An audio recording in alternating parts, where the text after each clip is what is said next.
Week 3 of the VTA strike in Santa Clara County. The transit agency has made a new offer to the union, including a slight pay increase from the previous offer. Union leaders have called the offer insulting. They're demanding even more money and better benefits. And 23andMe has filed for Chapter 11 bankruptcy. The DNA testing company says it is looking for a buyer after years of financial struggles. The company is based in South San Francisco. In November, it slashed about 40% of its workforce. The Bay Area's only primetime newscasts at 8 and 9 p.m. on Pix Plus, 44, Cable 12.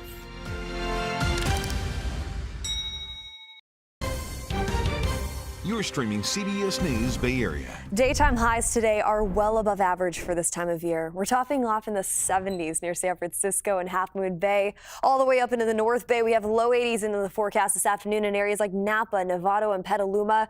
And down into the Santa Clara Valley, we're at 85 degrees this afternoon alone. And we're not done with this warm weather just yet. We'll continue to see warm conditions tomorrow, just with a little bit more clouds in the forecast for our Tuesday forecast. And then heading into Wednesday, we actually have an area of low pressure moving in from offshore.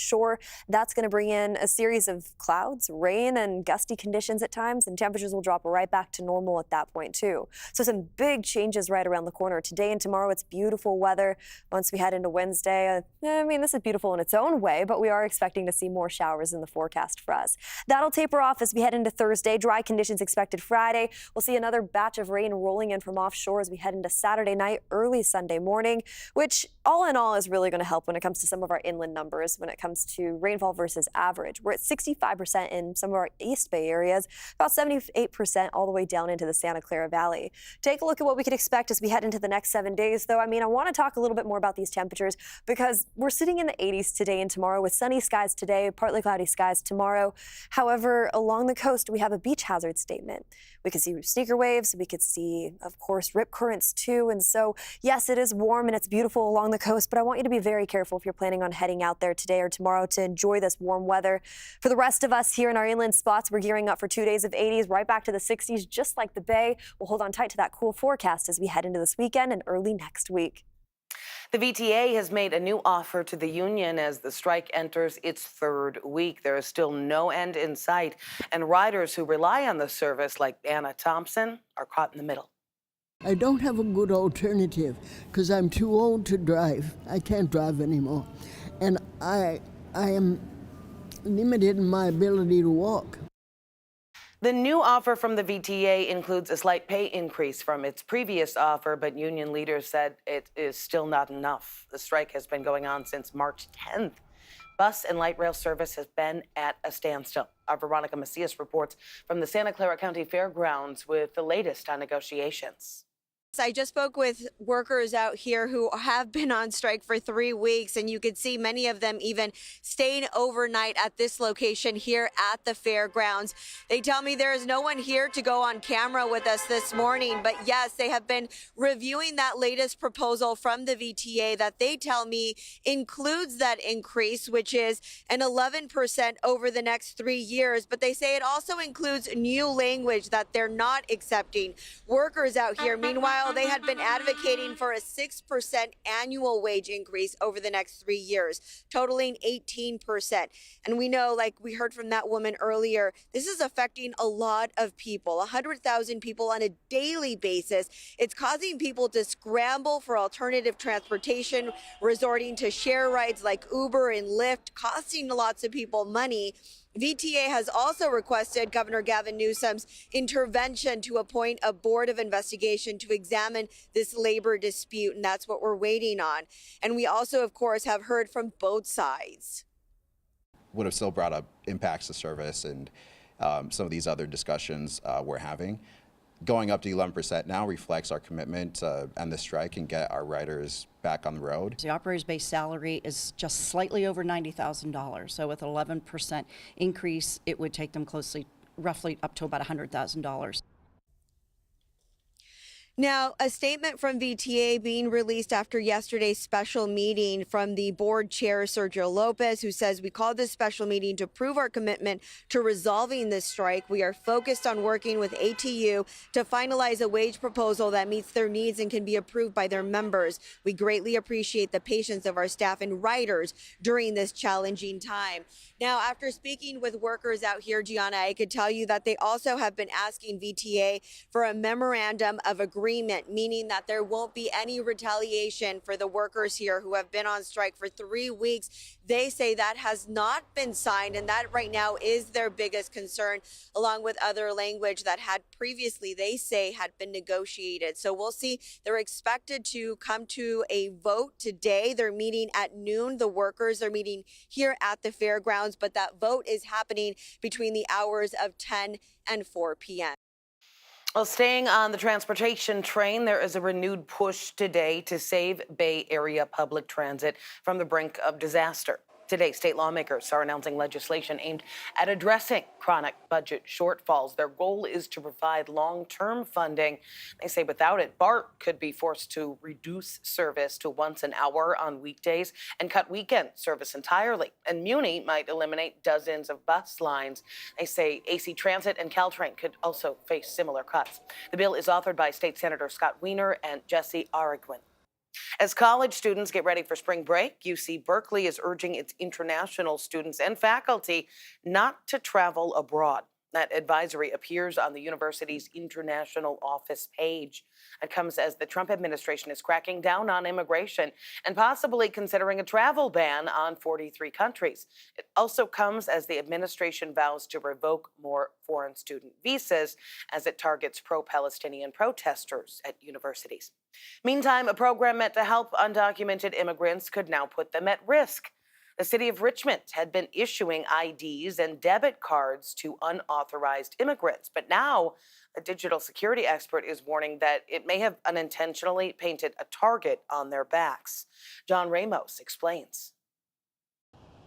There's an old saying that you can get into a lot more trouble with a good idea than a bad one because you forget that the good idea has limits. They may now be discovering what those limits are here in Richmond.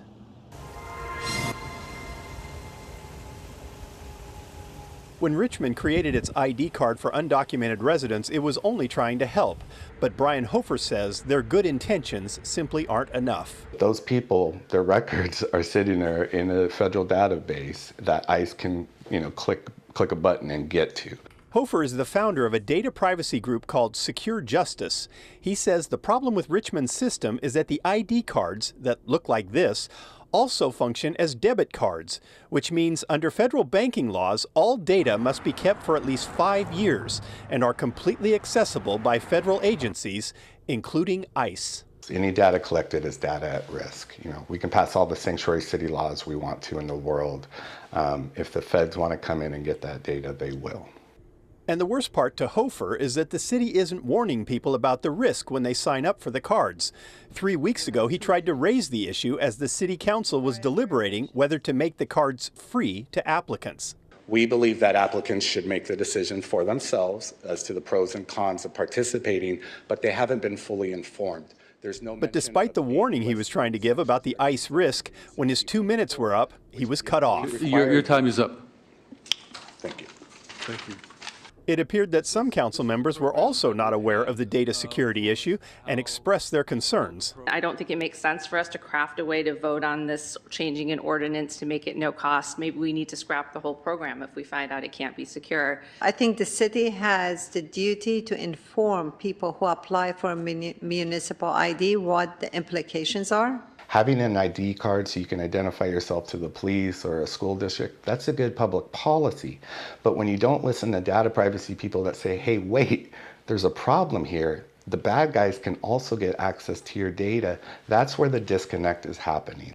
Hofer's fears are not unfounded. During Donald Trump's first administration, ICE began using California DMV records to identify undocumented immigrants who got their driver's licenses under the state's AB60 program. Well, ICE was actually getting the AB60 printouts from folks and showing up to their doorstep, is this you?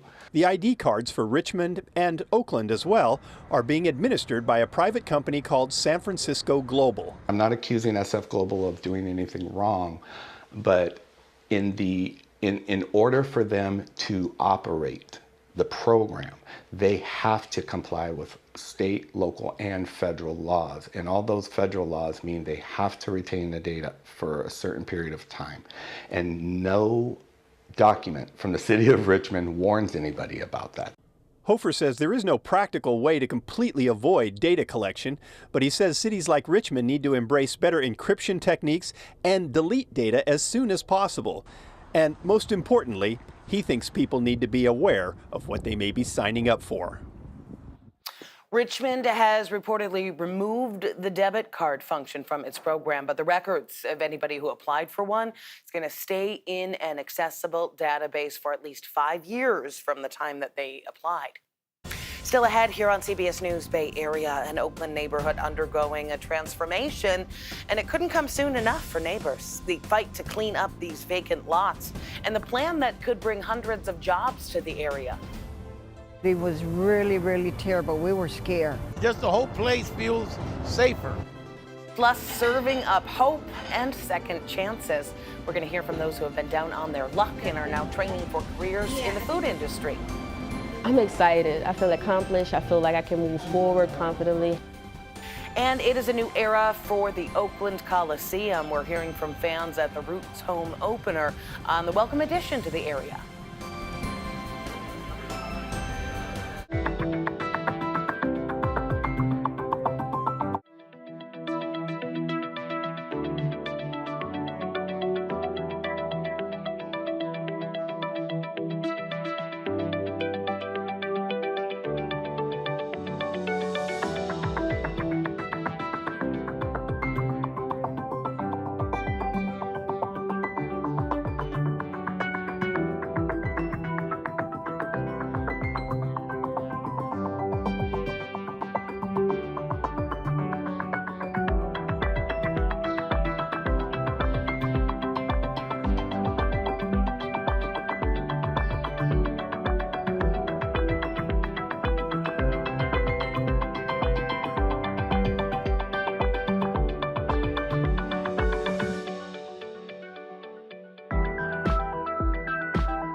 We're talking about above average temperatures. We head into our Wednesday forecast. Temperatures drop from the mid 80s all the way down to the low 60s.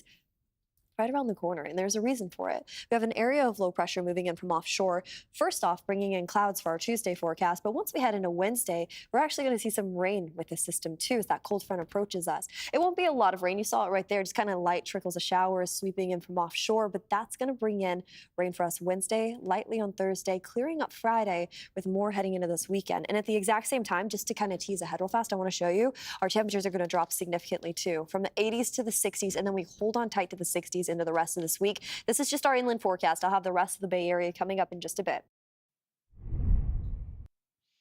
It is hard to miss if you've taken the freeway through Oakland's Fruitvale district recently. These stacks of shipping containers surrounding some empty lots next to a Home Depot. They are there to try to keep out homeless people. This is on High Street, right off 880.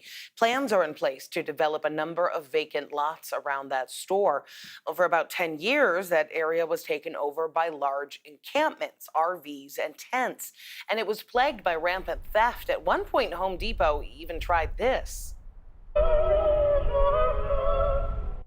The store blasting classical music in the parking lot to try to drive away encampment dwellers. They stopped after about a year, but things got so bad, Home Depot threatened to leave Oakland. Some small businesses did leave, but now that area is cleaned up and the encampments are gone. Dahlin has been covering that area for the last decade. He shows us the transformation that will include new warehouses, offices, and hundreds of jobs.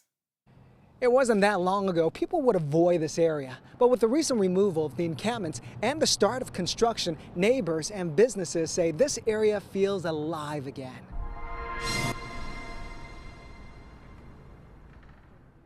Cleaned up with a bright future ahead, neighbor Julia Montoya did not think this day would come. People would not come to my house because they said, oh my God, I'm so scared, you know, your neighborhood. Family and friends avoided visiting her because they would have to drive through multiple encampments to get to her house. And many of the sidewalks were blocked by tents and trash. She says the transformation in recent weeks is mind-blowing. We feel good. We feel better. At least we can sleep overnight now. We can relax. But it was really, really terrible. We were scared. Scared because there were two large encampments in front of the High Street Home Depot. The city would clean it and fence it up, but within weeks, people would drive stolen cars to topple the fencing and reoccupy the lots. That happened at least 5 times. People dumped trash and stolen cars onto the street. Alameda Avenue was blocked off at times by abandoned cars. Many businesses threatened to leave. Neighbors felt helpless and hopeless. It's a big, massive improvement, and it's safer. I can't stress that. It's safer. The city teamed up with businesses and property owners to use shipping containers to fence off the vacant lots to prevent re-encampment. In fact, a company is renting the lots to store containers. They also put in cement blocks on Alameda Avenue and nearby streets to prevent RVs from coming back. Help us keep this neighborhood clean, safe, and keep the businesses here. Prologis bought the 24-acre site on one side of Home Depot. They demolished many of the vacant buildings to start building warehouses and offices. It'll be about 430,000 square feet of commercial space. You're going to see 400 or 500 jobs being created here at this setting alone. And you're going to have retail space on this corner, manufacturing throughout, and also office space on the facility. And at the back end, by the freeway, they're going to create some housing. Councilman Noel Gallo represents this district. He says the site went from being a big blight to one of the biggest developments in the city. This is a tremendous opportunity to bring jobs, bring growth, and beautify the area, because it's been a challenge for the last 10, 12 years. It's a betterment for this entire area. It's a much-needed improvement, and it's jobs based here in Oakland. And Julia is optimistic about the future. This is home. This is our home. The future is bright for you guys. Oh, yes. Yes, absolutely. So we're looking forward. We're looking forward. Noel says Prologis should finish building the warehouse and the office building in about 5 years. After that, they'll work on housing. So big transformation ahead. Meanwhile, some of the people who used to live in the former encampments are still waiting for options for transitional or permanent housing. And this is not the first time we've seen this strategy to keep out homeless people. Last year, UC Berkeley put up walls of shipping containers around People's Park so it can build an 11-story student housing complex. The university says construction is on schedule. Last month, crews finished the foundation and began the vertical construction. A high-speed chase through Pittsburgh took a deadly turn over the weekend after the CHP says a stolen car crashed into another car. It happened early Sunday morning at the intersection of East Leland Road and Gladstone Drive. Officers say a suspect armed with a stolen handgun was driving a stolen gray Infiniti going more than 100 miles per hour on Highway 4. They tried to stop him, but they say the car took off. The CHP says the driver then crashed into an SUV, killing the passenger in that car. The suspect and driver of the SUV were taken to the hospital. No word on their injuries. A few months after a tsunami warning led to chaos and confusion about where to evacuate along the peninsula, leaders in San Mateo County are preparing to unveil a new risk map today that will show neighbors their risk level and where they can get to higher ground. That comes after emergency officials said the tsunami warning in December did not reach some people along high-risk areas. They're hoping this new map will help residents better prepare and find a safe place to go. Well, a second chance is often promised, but it can be really hard to come by and really hard to take advantage of in some circumstances.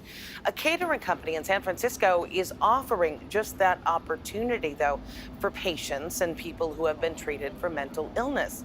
Our Kelsey Thorud introduces us to a graduate from the program called The Slice of Life. 2, 3. Thank you, guys. After months of hard work learning all it takes to work in a restaurant kitchen, they are one of 4 graduating from Zuckerberg San Francisco General Hospital's Slice of Life catering program. I'm excited. I feel accomplished. I feel like I can move forward confidently, having obtained everything I need to move forward successfully. Humble moved to San Francisco from New Orleans last year. They said they felt at the time like they just needed a change of scenery from their hometown. But when they arrived here, the transition was tough. I was homeless. I ended up at a women's shelter here locally and getting better and finding myself in therapy. Humble says it was during that therapy that they were introduced to the Slice of Life program. And my passion has always been to just cook and serve. And so when opportunity arose, I just could not see myself getting the proper training that I know that I need so that I can live out my dreams. So for the past 6 months, Humble has been learning all they can through the paid internship program, from food safety to technique to presentation. From learning the different temperatures of boiling water, to learning the different internal temperatures for baking bread, to just being more in depth when it comes to my safety and keeping food handling safe. Now, Humble is officially a graduate. Their last meal for the program cooked at today's graduation ceremony, a creamy seafood pasta. It's perfectly sauced through every noodle. The salmon has sauce on it, but it's also moist in the inside. With their certificate in hand, Humble says their goal now to get a job at a restaurant or cafe, while also attending culinary school to become a fully trained chef. And I'm going to take all the experience to just be the greatest chef that I can be. Humble says with all they've learned in this program, they feel confident that that dream will come true. Possible, all I have to do is stay focused. Still ahead, live sports back in Oakland. We caught some of the excitement from fans as a new team plants roots at the Coliseum. This is my home. This is my second home. The smell, the seasons of tailgates, of all the sports, and just the love of Oakland.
Welcome back on this very, very warm day for us here in the Bay Area. It's going to be a sunny one. We're already seeing that sunshine right behind me as we wake up this morning and head out the door. And we're gearing up for daytime highs to sit in the upper 70s in areas like San Francisco, Half Moon Bay, with sneaker waves and rip currents still along our beach right now, allowing for the National Weather Service to issue beach hazard statements. So yes, it is warm weather, but be very careful out there along the coast if that's what your plans are for this afternoon. Now you make your way off into our inland areas. We have 80s anywhere from Livermore down into San Jose, and we'll actually see a repeat of this forecast as we head into our Tuesday setup right around the corner. But by Wednesday, we start to cool down, and it happens fast. We have a cold front moving in from offshore as we head into Wednesday. That drops these 80s right back down to 60s. It also brings in some rain, too, right around the corner. Light for the most part, but it's worth noting that we'll see another little batch of showers roll in from offshore.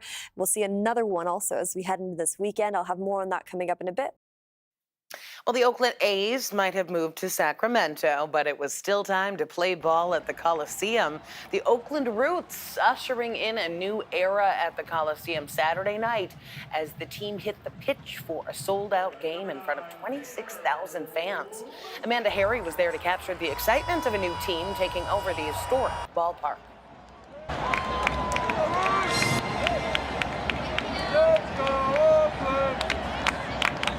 Bay native Steve Brown says he's grateful to be sitting in the Coliseum once again, as well as tailgating before games. Al, this is my home. This is my second home. The smell, the seasons of tailgates, of all the sports, and just the love of Oakland. Brown grew up in this parking lot.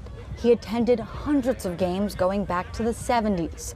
Warriors, Raiders, and of course, the A's. We were at the last A's game. It's a very sorrowful day. We stayed until the sun was going down. He says that night, he didn't know if he'd ever tailgate in this lot again, until the Roots announced they'd play at the Coliseum for the 2025 season. Brown was ecstatic. When I heard that, it was like, oh my gosh, I can go back to the Coliseum and tailgate again with my kids. Andrew Stasium was also tailgating with his son. They've followed the Roots for years, but never expected them to play at such a historic site. What was your reaction? Amazing. Surprised. I couldn't believe it. It's going to be good. It's going to be a good season for them. I can feel it. Stasium's son, Nick, trains with some of the players and has big aspirations for the future. Would you want to be a Root one day? Yeah. The team also used this first game as an opportunity to spotlight a player who built a legacy at the Coliseum. Former A's left fielder and Hall of Famer Ricky Henderson by retiring jersey number 24. Henderson died of a pneumonia at the age of 65 in December. Doing a tribute for Ricky during the 24th minute, so I had to wear his jersey. When I read that, I was like, oh, I know what I'm wearing. Brown also wore his Raiders hat to represent that part of the Coliseum's history. And of course, he threw in a little bit of the Roots. And I got the scarf. Thank you. Brown hopes this is just the beginning of a new chapter for the Oakland Coliseum. I hope that we can still tailgate here in the Coliseum for many years to come to pass it on to new generations. And the Roots have plans at the Coliseum. This was just the first of at least 17 games here this season. If they make the playoffs, there would be even more. Meantime, in San Jose, Bay FC had their home opener at PayPal Park on Saturday. They beat Racing Louisville 2-0. This is Bay FC's second season here in the Bay Area.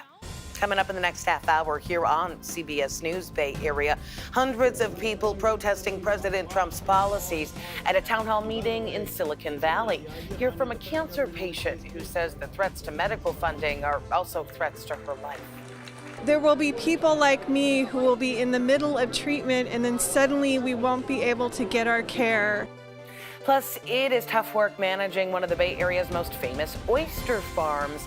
How they turned to AI for help in a way that got Google's attention. So we were like, wow, sure. Super Bowl? Oh yeah.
I'm Ann Makovic, and this is The Minute.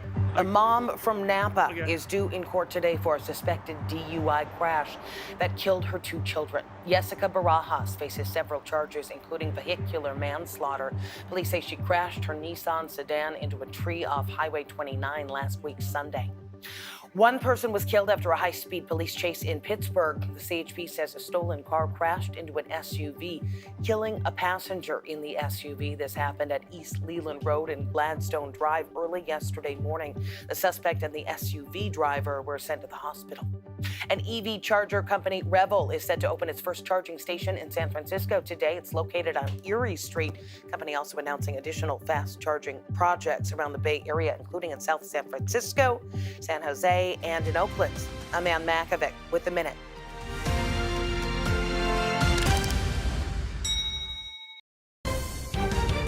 You're streaming CBS News Bay Area. Daytime highs today are well above average for this time of year. We're topping off in the 70s near San Francisco and Half Moon Bay. All the way up into the North Bay, we have low 80s into the forecast this afternoon in areas like Napa, Novato, and Petaluma. And down into the Santa Clara Valley, we're at 85 degrees this afternoon alone. And we're not done with this warm weather just yet. We'll continue to see warm conditions tomorrow, just with a little bit more clouds in the forecast for our Tuesday forecast. And then heading into Wednesday, we actually have an area of low pressure moving in from offshore. That's going to bring in a series of clouds, rain, and gusty conditions at times, and temperatures will drop right back to normal at that point too. So some big changes right around the corner. Today and tomorrow, it's beautiful weather. Once we head into Wednesday, I mean, this is beautiful in its own way, but we are expecting to see more showers in the forecast for us. That'll taper off as we head into Thursday. Dry conditions expected Friday. We'll see another batch of rain rolling in from offshore as we head into Saturday night, early Sunday morning, which all in all is really going to help when it comes to some of our inland numbers when it comes to rainfall versus average. We're at 65% in some of our East Bay areas, about 78% all the way down into the Santa Clara Valley. Take a look at what we could expect as we head into the next 7 days, though. I mean, I want to talk a little bit more about these temperatures because we're sitting in the 80s today and tomorrow with sunny skies today, partly cloudy skies tomorrow. However, along the coast, we have a beach hazard statement. We could see sneaker waves. We could see, of course, rip currents too. And so, yes, it is warm and it's beautiful along the coast, but I want you to be very careful if you're planning on heading out there today or tomorrow to enjoy this warm weather. For the rest of us here in our inland spots, we're gearing up for 2 days of 80s, right back to the 60s, just like the Bay. We'll hold on tight to that cool forecast as we head into this weekend and early next week. Today, the Department of Justice announced plans to deport 3 more alleged Venezuelan gang members using a wartime authority. That is, despite a court order halting such actions. And it's an issue right now before an appeals court, a federal appeals court this afternoon. The Trump administration has invoked the 1798 Alien Enemies Act to expedite deportations as he escalates his crackdown on immigration. On Face the Nation this weekend, White House National Security Advisor Mike Walls defended its use.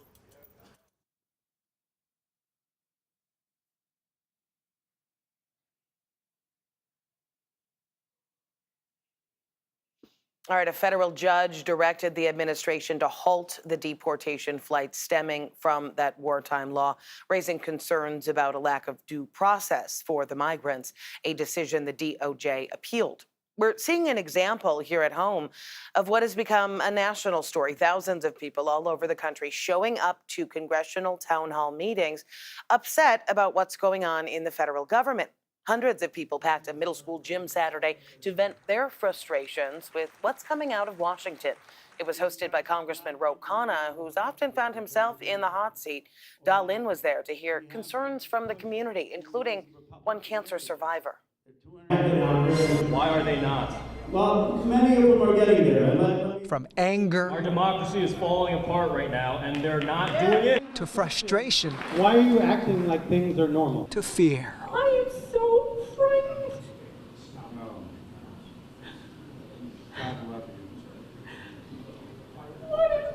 What is Congress going to do for us? What are you going to do for us?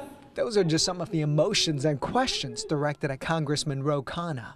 Laura is a breast cancer survivor who's getting long-term cancer care. She worries the Trump administration will slash funding to Medicaid and Medicare. The care I get is life and death. So by getting the care, I'm able to survive. If I don't get the care, I may be facing serious health emergency. I could lead to my death. President Trump says he will not cut Social Security, Medicare, and Medicaid benefits, but they would eliminate waste and fraud in those programs. Laura and Representative Khanna don't buy it. The congressman says since Democrats are minorities in the House and Senate, they need Republican votes. These cuts have not gone into effect yet in terms of Medicaid or Medicare. We have to push in these Republican areas. There are 212 Democrats who are opposed to these cuts. We just need 3. We need 3 Republicans. It's a flip. Congressman Khanna spoke to a packed school auditorium in Santa Clara. Roughly 800 people attended the town hall. Many South Bay voters who couldn't get inside left. They would have had more people if they had a bigger venue, but it's people are angry, people are upset, people are scared. But do something about it. In light of recent cuts directed by President Trump and Elon Musk, many Democrats are holding town halls in their districts. And the issues range from LGBTQ rights to education. Some voters criticize Democrats for not doing enough. I'm a longtime Democratic voter, right? But I've really lost faith in the leadership. Right. I appreciate. The Democrats play too nice. They got to start playing hardball. Khanna says many younger Democratic leaders like him are pushing back hard against Trump. Laura hopes it'll be enough to save vital health care programs that will keep patients like her alive. The most important thing is that we, the people, use our voice. Khanna says he will do town halls in districts that are held by Republicans. Since Democrats don't have control of Congress, he says they need Republican votes.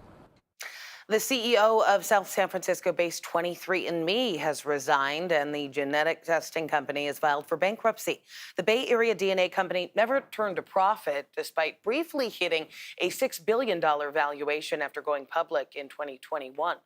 Layoffs, failed drug development, and mass board resignations fueled its decline.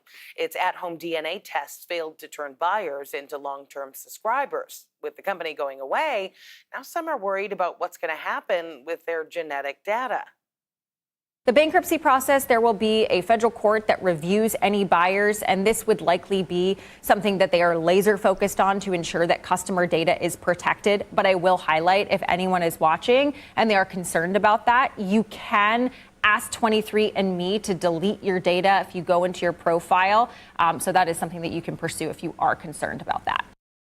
Well, 23andMe reports more than 15 million customers worldwide. The company's seen a massive sell-off.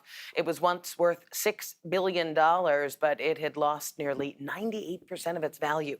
So here is what you need to do if you want your used 23andMe to erase your data. So you can log into your account, go to settings, scroll to 23andMe, click view, scroll to delete data, and click permanently delete data. Then you're going to need to confirm when 23andMe sends you an email.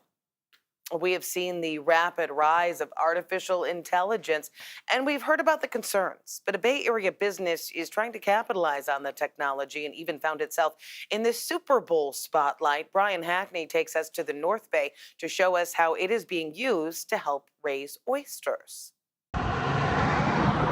At Hog Island Oyster Company up in Marshall, California. Delicious. They really do sell seashells down by the seashore. It is so good. Now I'm just gonna turn the knife. Actually, they sell the oysters inside. Really scrape against that shell, and that's it. It's good to go. They've had the operation for more than 40 years, and they're no longer just scraping by. I'm Marlon. I'm your host and tour guide today. We're also going to serve you some shucked oysters. Marlon McLaughlin is giving one of the 2,000 annual tours here. I really do feel that the heart and soul of the company is here at the farm and right out there on the bay. And while Tomales Bay may be their heart and soul, the bread and butter is at their ferry building outlet. It is the best recipe. And on the plates of the Bay Area's best restaurants. Kumamoto, everybody loves those, yeah. And if it seems just that easy, it is not. There are 10 million oysters of various ages out on the water right now that we want to make sure we're keeping track of them and how they're doing and mortality rates of this group versus that. CEO John Finger has come a long way from his first 5 acres on Tomales Bay. with the operation now 30 times bigger. He adopted Google's Gemini AI to manage his complicated spreadsheets. So we collect a lot of data. You know, having it in these spreadsheets that we can then even ask Gemini the question, can you tell me how many extra smalls we sold in January of last year? And that's extremely time consuming for a person to do that. Turns out Google was impressed with how their software was used in the oyster biz. Did you just get a call one day and they said, "Hi, it's Google"? Yeah, with not a lot of notice. And before you know it, my passion is growing great oysters. Hog Island Oyster had an ad, courtesy of Google, on the Super Bowl broadcast. They reached out and said, yeah, we whittled it down over I don't know how many companies in each state, and we wanted to do this with you. So we were like, wow, sure. Super Bowl? Oh, yeah. All right, just about ready to hit the dining table. Google highlighted 50 small businesses, one from each state, It is the best recipe. to highlight their use Thank you. of AI. Yeah. A tool like this can allow our people to spend more time with other people instead of spending time on a computer crunching numbers.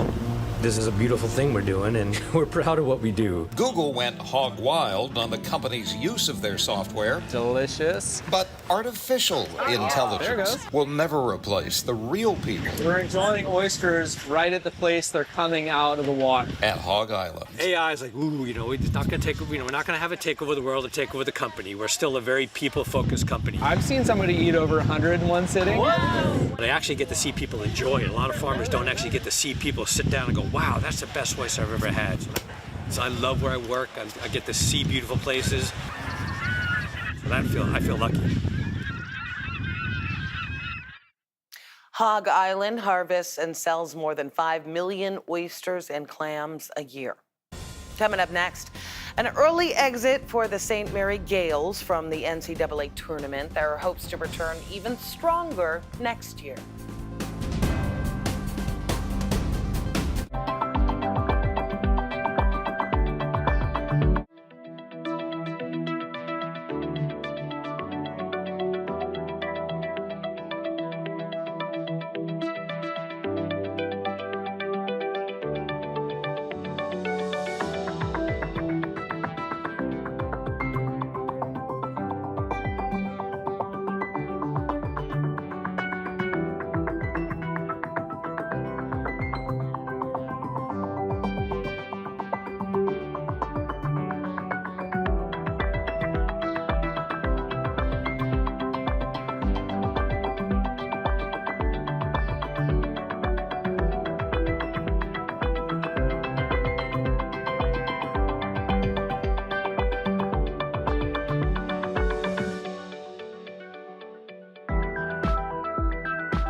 About today and tomorrow, we're talking about above average temperatures. We head into our Wednesday forecast. Temperatures drop from the mid 80s all the way down to the low 60s.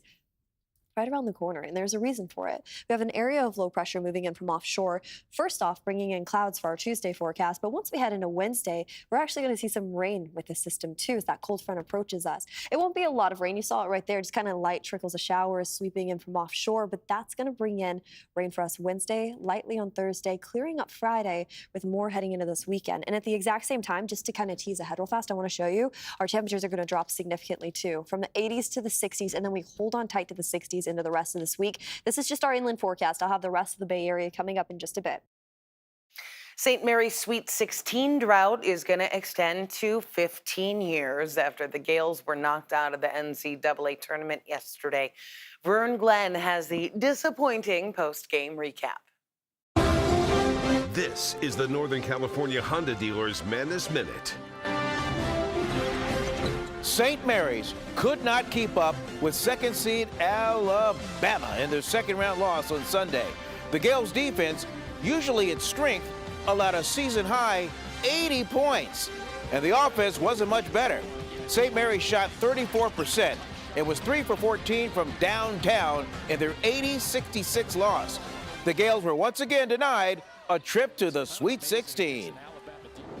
I mean, I never felt like we were fully out of the game, but we never really got like close enough to feel like, yeah, we're about to win this. But I mean, there was never a lack of fight, a lack of belief. You played some good teams. These guys were in the Final Four last year.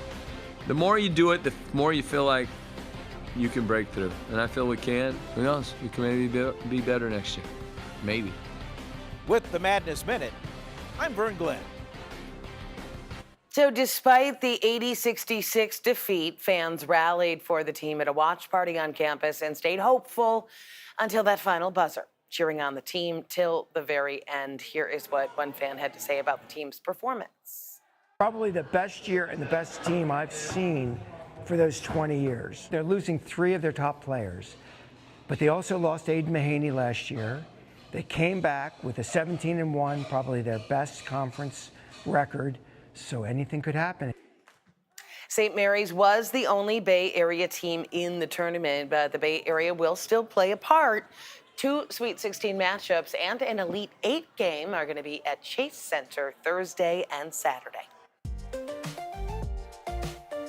In celebration of Women's History Month, today we are highlighting a woman whose contributions to philanthropy, education, and women's empowerment have left a lasting impact. As the founder of ComCon International and a key figure in the U.S. State Department's Art and in Embassies program, Rosalind Sissy Swig helped shape global initiatives. Her legacy continues through organizations like Partners Ending Domestic Abuse and the Bayview Alliance, reflecting her lifelong commitment to change. Lorena Yu brings us the full story tonight at 5 on our evening edition.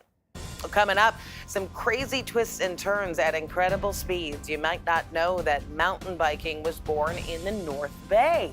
Now one rider is standing up to push back against his sport. Sometimes you get in trouble. Sometimes if a park ranger catches you on a trail, they give you a ticket. Never give up, baby.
Welcome back on this very, very warm day for us here in the Bay Area. It's going to be a sunny one. We're already seeing that sunshine right behind me as we wake up this morning and head out the door. And we're gearing up for daytime highs to sit in the upper 70s in areas like San Francisco, Half Moon Bay, with sneaker waves and rip currents still along our beach right now, allowing for the National Weather Service to issue beach hazard statements. So yes, it is warm weather, but be very careful out there along the coast if that's what your plans are for this afternoon. Now you make your way off into our inland areas. We have 80s anywhere from Livermore down into San Jose, and we'll actually see a repeat of this forecast as we head into our Tuesday setup right around the corner. But by Wednesday, we start to cool down, and it happens fast. We have a cold front moving in from offshore as we head into Wednesday. That drops these 80s right back down to 60s. It also brings in some rain, too, right around the corner. Light for the most part, but it's worth noting that we'll see another little batch of showers roll in from offshore. We'll see another one also as we head into this weekend. I'll have more on that coming up in a bit. Yosemite has opened up reservations for some of the park's most popular campgrounds. You can reserve a spot at the Upper Pines, Wawona, and Hodgden Meadow campgrounds for the summer. More dates are going to open up next week. That comes after delays in opening reservations amid federal funding cuts to national parks. Well, you might not know it, but Marin County is believed to be the birthplace of mountain biking. And now there's a growing push to try to reclaim streets and trails across the Bay Area. But as Itai Hodge shows us, one local rider discovers not everybody is on board. For 26-year-old Teddy Hayden, gravity isn't a law. It's more of a suggestion. I definitely get scared sometimes. Sometimes I will sort of drag myself across a feature that I have to commit to the bottom, and maybe that decision was questionable. Hayden is a San Francisco-based mountain biker and content creator whose viral videos drop viewers right onto his bike, making them feel every descent and heart-stopping turn.